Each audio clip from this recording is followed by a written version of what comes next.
వాహనం నడపబోమని ప్రతిజ్ఞ చేస్తున్నాము.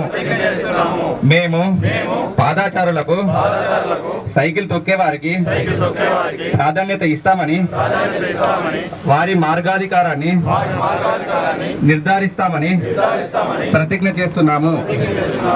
రోడ్డు ప్రమాదాల సమయంలో బాధ్యతాయుతంగా వ్యవహరిస్తామని తక్షణ సహాయం అందిస్తామని ప్రమాదరహిత రహదారుల కోసం సమిష్టిగా కృషి చేస్తామని మేము ప్రతిజ్ఞ చేస్తున్నాము. బాధ్యత, నిజాయితీ, నిబద్ధతతో మేము ఈ ప్రతిజ్ఞను బహిరంగంగా స్వీకరిస్తున్నాము. టూ వీలర్ మీద ఇద్దరికి హెల్మెట్ ఉండాలి. హెల్మెట్ పెట్టుకున్న దానికి బిగించాలి, క్లిప్ పెట్టుకోవాలి, స్ట్రాప్ పెట్టుకోవాలి. మళ్ళీ దానికి చాలా మంది ఏం చేస్తారంటే పెట్టుకోకుండా వేసుకుని పోతుంటారు. అది పెట్టుకున్న లాభం లేదు అట్లా పెట్టుకుంటే. ఎందుకంటే ఏమైనా యాక్సిడెంట్ అయిందనుకో ఫస్ట్ ఎగిరి అదే పడుతుంది కింద, తర్వాత తలకాయ పడుతుంది. లాభం ఏమైనా పెట్టుకుని లాభం ఏంది? ఎవరి కోసం పెట్టుకుని? మీకోసమే కదా పెట్టుకునేది. పోలీసు వాళ్ళ కోసం ఏదో ఛానల్ పెట్టుకునేది అది కాదు కదా. సో ఇది చాలా ముఖ్యం ఇది. తర్వాత ఈ చిన్నపిల్లలు ఉన్నా కానీ 4 ఏళ్ళ పైన ఉన్న పిల్లలు కూడా ఉన్నప్పుడు వాళ్ళు కూడా పెట్టాలి. వాళ్ళకు కూడా దొరికే హెల్మెట్లు ఉంటాయి. చిన్నపిల్లలకు తల తట్టుకున్న పిల్లలకు సరిపోయే హెల్మెట్లు కూడా ఉంటాయి అన్నట్టు, అవి కూడా పెట్టుకోవాలి. అంతేగాని మనం తర్వాత ఇంకోటి పెద్ద ప్రాబ్లం ఏంటంటే మీకు పెద్ద ప్రాబ్లం ఏంటంటే హైవే పోతున్నది. హైవేని ఎట్లా నడిపించాలో మాకు తెలియదు. ఇప్పుడు నువ్వు ఈ ఊరికి వెళ్ళి హైవేకి ఎంటర్ అయినప్పుడు ఏం చేస్తావు? బండ్లు వస్తున్నాయి చూడాలి. అది ఎందుకంటే వారికి హక్కు ఉంటుంది. హైవే మీద మొదటి హక్కు కోరుకుంటుంది, హైవే మీద పోయడానికి ఉంటుంది. మనకు కాదు. వాడు వెళ్ళిపోయినాక తర్వాత మనం రోడ్డు మీద ఎక్కాలి. చాలా మంది ఏం చేస్తారంటే ఆయన నాతో ఉన్నవన్నీ చెక్కుని వస్తారు, ఆయన తెలియదు తక్కువ నుంచి గుద్దేస్తారు, అదంతా అయిపోతుంది. అందుకోసమే డిఫెన్సివ్ డ్రైవింగ్ అనేది పాటించాలి. డిఫెన్సివ్ డ్రైవింగ్ అంటే ఏంది? ఇప్పుడు ఎటువంటి మీద కన్నేసి ఉంచాలి. వాడు ఎట్లా నడిపిస్తుండో మన మంచి డ్రైవర్ కావచ్చు కాక మనం మంచిగా నడిపిస్తాము. మనకి ఎప్పటి నుంచి అనుభవం ఉంది. ఇంతవరకు ఎప్పుడు కూడా యాక్సిడెంట్ చేయలే. కానీ ఏంటంటే మనకు వాంత పోల మనము ప్రాణం పోయే అవకాశం ఉంటుంది. పెద్ద వెహికల్ ఉంటుంది, మన చిన్న వెహికల్ ఉంటుంది.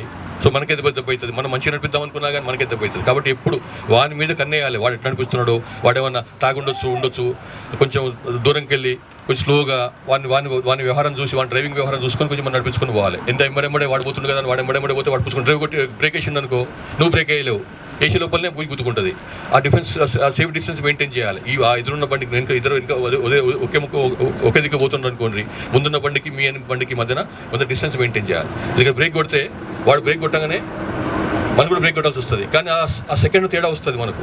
ఆ సెకండ్ తేడాలో మనం గుర్తేసుకుంటాం. కాబట్టి ఆ సేఫ్ డిస్టెన్స్ అంటే ఒక 20 మీటర్లు, వానికి మనకు 20 మీటర్లు, ముఖ్యంగా ఇటువంటి పెద్ద రోడ్లో పోతున్నప్పుడు మెయింటైన్ చేయాలి. స్పీడ్ ఎక్కువ కదా ఈ రోడ్ల మీద. ఇంతకుముందులాగా 40-50 స్పీడ్ కాదు. ఇప్పుడు 100 స్పీడ్ 120 అయినా కానీ కామన్ అయిపోయింది.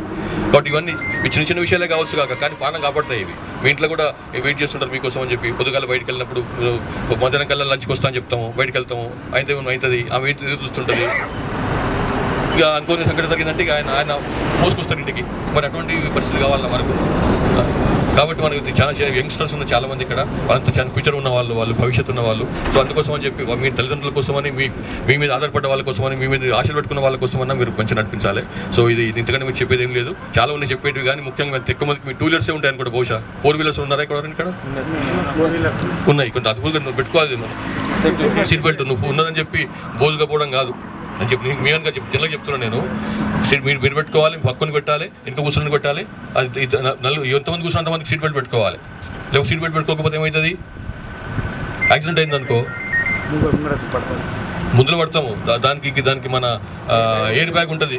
ఎయిర్ బెలూన్ ఓపెన్ కాదు, ఎయిర్ బ్యాగ్ ఓపెన్ కాదు. ఎందుకంటే దానికి దీనికి లింక్ ఉంటుంది అనమాట. ఈ సీట్ బెల్ట్ పెట్టుకుంటేనే ఎయిర్ బెలూన్ ఓపెన్ అవుతుంది. లేకపోతే ఎయిర్ బెలూన్ ఓపెన్ కాదు, నువ్వు వాళ్ళకి వెళ్ళి బయట పడతావు, తలకాయ భూమి మీద తగులుతుంది, అది కాకూడదు అవుతుంది.